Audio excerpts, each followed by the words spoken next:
Hello and welcome to the management classes. आज इस video में हम लोग रिबिन्स्की थ्योरम को डिस्कस करेंगे। ये एक पोलैंड के इकोनॉमिस्ट थे, इनका पूरा नाम था टीडियोस एम रिबिन्स्की। इन्होंने 1955 के अंदर एक पेपर लिखा था जिसका नाम था factor endowment and relative commodity prices.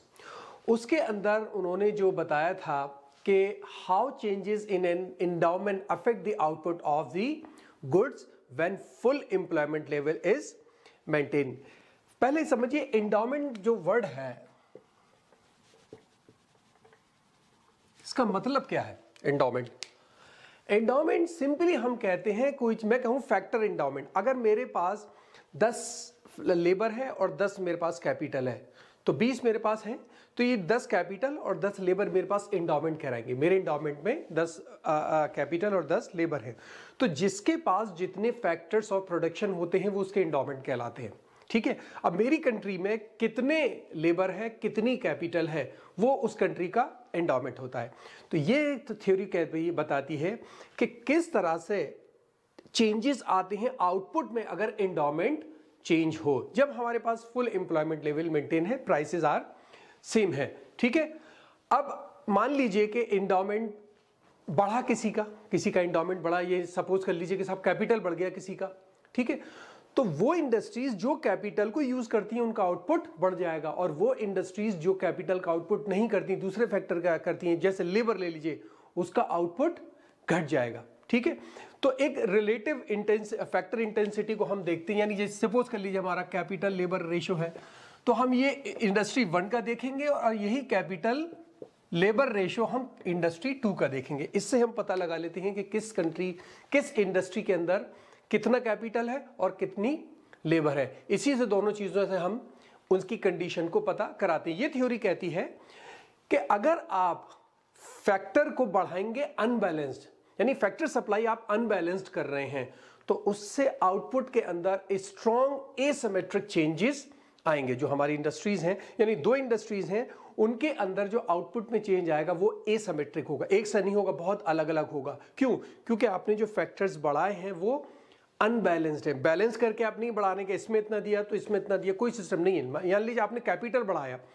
तो आप ये सोच के बढ़ा रहे हैं कि सब कैपिटल हम सारी इंडस्ट्रीज के अंदर बढ़ा रहे हैं, लेकिन कुछ इंडस्ट्रीज जो है वो लेबर इंटेंसिव होती हैं। कैपिटल के बढ़ने से उन पर फर्क नहीं पड़ेगा, उन पर लेबर के बढ़ने से फर्क पड़ेगा, और लेबर बढ़ नहीं रही है तो उनका आउटपुट घटेगा।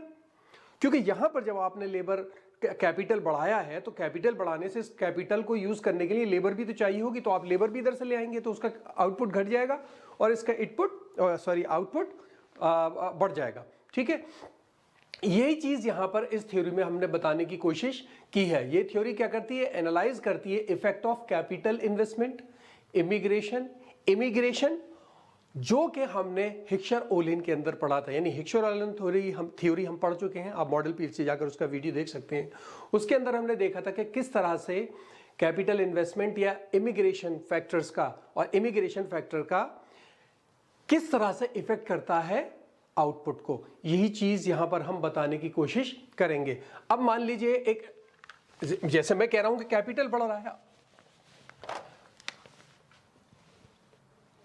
यहां पर प्रोडक्ट X है जो कैपिटल इंटेंसिव है, और यहां पर प्रोडक्ट Y है जो लेबर इंटेंसिव है। ठीक है, अब मान लीजिए पहले ये प्रोडक्शन था हमारा। ठीक है, अब हम कह रहे हैं कि कैपिटल हमने बढ़ा दिया, तो यहां तो ज्यादा फर्क पड़ेगा नहीं, इसका प्रोडक्शन तो इतना ही रहेगा, लेकिन कैपिटल का प्रोडक्शन बढ़ जाएगा। कैपिटल इंटेंसिव जो प्रोडक्ट है उसका प्रोडक्ट बढ़ जाएगा, लेकिन दूसरे प्रोडक्ट का यानी लेबर इंटेंसिव वाले का नहीं बढ़ेगा, और बल्कि घट सकता है। होगा क्या? जब आप कैपिटल बढ़ाएंगे तो आपको यहां कैपिटल बढ़ने की वजह से आपको लेबर भी बढ़ानी पड़ेगी इसके अंदर, क्योंकि ये जो कैपिटल बढ़ा है इसको कौन यूज करेगा? लेबर। तो हो सकता है यहां से लेबर भी इधर शिफ्ट हो जाए। इस वजह से जो ये शिफ्टिंग है लेबर की, या हमारी जो लेबर यहां यूज हो रही है वो ज्यादा से ज्यादा कैपिटल के हिसाब से यूज हो रही है, इसलिए इसका प्रोडक्शन बढ़ जाएगा और इसका प्रोडक्शन घट जाएगा।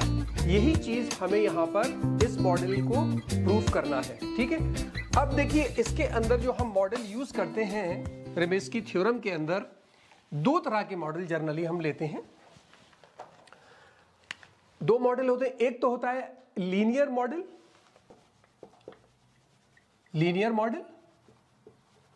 और दूसरा होता है नॉन लीनियर मॉडल। ठीक है, ये दोनों मॉडल है, लेकिन यहां जो हम बात करने जा रहे हैं, हम लीनियर मॉडल की बात करेंगे, नॉन लीनियर मॉडल की बात हम यहां पर नहीं कर रहे। वो किसी दूसरी वीडियो में हम करेंगे, उसके अंदर इक्वेशन होती है, उसको सॉल्व करना होता है। तो इसको बताने के लिए मुझे एक फिगर बनाना पड़ेगा पहले, तो मैं फिगर बना लेता हूं, फिर शुरू करते हैं। ठीक है, ओके, तो मैंने फिगर बना ली है। ये इस फिगर में आप देखिए, ये जो हमारा ए बी है, ए बी क्या है, ये हमारा प्रोडक्शन पॉसिबिलिटी कर्व है, किस चीज का, क्लोथ का, राइट। और इसी तरह से ये जो हमारा सी डी है, C D B production possibility curve है कैपिटल इंटेंसिव यानी स्टील का। ठीक है, ये दोनों हैं। अब आप देखिए, ये दोनों कर्व जहां पर आकर टच कर रहे हैं वो पॉइंट ई है, यानी ई जो है वो हमारा इक्विलिब्रियम पॉइंट हो गया। ठीक है, अब यहां पर हमें कितना प्रोडक्शन मिल रहा है, ओ ए प्रोडक्शन हमें मिल रहा है स्टील का, और ओ बी प्रोडक्शन मिल रहा है हमें क्लोथ्स का। यहां तक बात क्लियर है, ये सिंपल है। अब आप देखिए हुआ क्या, अब हम मान के चल रहे हैं कि साहब हमारी जो कैपिटल है वो बढ़ गया, यानी इकोनॉमी के अंदर हमने सिर्फ कैपिटल बढ़ा है, यानी एंडाउमेंट हमारा चेंज हुआ है, एंडाउमेंट के अंदर कैपिटल बढ़ गया। जब कैपिटल इंडस्ट्री, जब कैपिटल एक कंट्री में बढ़ेगा तो उसका जो पीपीएफ है वो भी शिफ्ट कर जाएगा राइट की तरफ। ये थोड़ा पतला हो रहा है, आप मैं फ्री हैंड बना रहा हूं इसको, आज ये पैरेलल लाइन है इसके, ये दोनों पैरेलल हैं, इस तरह से आप इसको बनाइएगा। ठीक है, अब इससे क्या हुआ, ये आपका बनकर आ गया C1 और D1। आपको ये दो पॉइंट फिर से मिले हैं, जो आपका नया प्रोडक्शन पॉसिबिलिटी कर्व है स्टील का। ठीक है, अब क्या हुआ, इस प्रोडक्ट पर जब यहां पर आप पहुंच जाएंगे तो आपको एक नया इक्विलिब्रियम पॉइंट मिलेगा E1।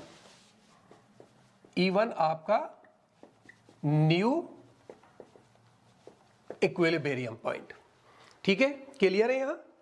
अब इस जगह जाकर आपका जो आउटपुट है वो चेंज होगा। देखिए, पहले हमारा क्लोथ का आउटपुट था OB, अब हो गया OB1। ठीक है, अब है हमारा किसका, क्लोथ का, क्लोथ का अब आउटपुट हो गया OB1। पहले क्या था, OB, यानी अब जो OB1 है वो लेस देन OB है, यानी कि हमारा आउटपुट कैपिटल के बढ़ने की वजह से जो लेबर इंटेंसिव इंडस्ट्री है उसका आउटपुट घट गया, कैपिटल इंटेंसिव का बढ़ गया। पहले क्या था, OA,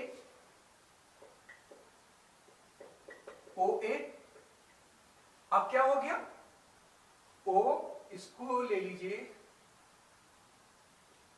A1, अब ये हो गया OA1, OA छोटा है, OA1 अब ज्यादा हो गया।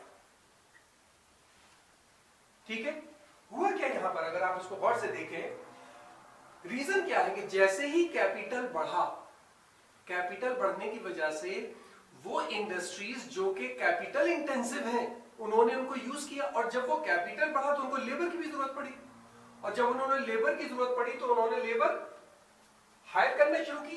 तो जो जहां पर पहले क्लोथ में थे, एक तो यहां ज्यादा लेबर हो गई, फिर जो क्लोथ की लेबर है वो भी कुछ लेबर इधर आकर शिफ्ट हो गई, तो जो प्रोडक्शन ऑफ स्टील था उसका प्रोडक्शन बढ़ गया और क्लोथ का प्रोडक्शन घट गया। रेवेस्की ने यही कहा है सिंपली कि कोई भी एक कंपनी है या कोई भी एक इंडस्ट्री है, कंट्री है, वहां अगर आप कैपिटल एंडाउमेंट में चेंज लाएंगे, एक फैक्टर को आप चेंज करेंगे तो वो बढ़ाएंगे, सपोज कर लीजिए, तो वो इंडस्ट्री जो उस फैक्टर को यूज कर रही है उसका प्रोडक्शन बढ़ जाएगा और दूसरी वाली का प्रोडक्शन घट जाएगा। यानी इसको आप दूसरे शब्दों में ऐसे कह सकते हैं कि if product price are held constant, so an increase in the supply of one factor से कैपिटल, जो हमने यहां पर एग्जांपल लिया है will lead to an increase in the output of capital intensive good यानी steel and fall in the output of labor intensive good cloth जो हमने यहां लेकर चले हैं। ठीक है, तो मैंने ये एक तरीका बताया इसका ज्योमेट्रिकल, क्या कहते हैं, एक मैथमेटिकल तरीका और है इसका जो मैंने नॉन लीनियर वाला बताया था, उसको किसी दूसरी वीडियो में करेंगे। कम से कम यहां आपको ये एक आइडिया हो गया कि ये जो टेक्निक है रेवस्की ने जो थ्योरम दी है ये कहती क्या है। तो अगर एक आप उसको समराइज करें एक दो सेंटेंस में, तो आप सिर्फ ये लिखिए उसमें कि ये थ्योरम बताती है कि फैक्टर एंडाउमेंट में चेंज आने से आउटपुट में कितना ज्यादा चेंज आता है। फैक्टर एंडाउमेंट चेंज आने का मतलब ये है कि जब हम अनबैलेंस्ड इंक्रीज या डिक्रीज करेंगे किसी भी फैक्टर में, तो जो बढ़ाएंगे यानी हमने कैपिटल बढ़ाया तो वो फर्म जो कैपिटल इंटेंसिव है फायदा उठाएगी और दूसरी फर्म नुकसान उठाएगी, वाइस वर्सा। ठीक है, तो कोई प्रॉब्लम हो तो मुझे कमेंट बॉक्स में बताइएगा। इस वीडियो में इतना ही। Thank you so much.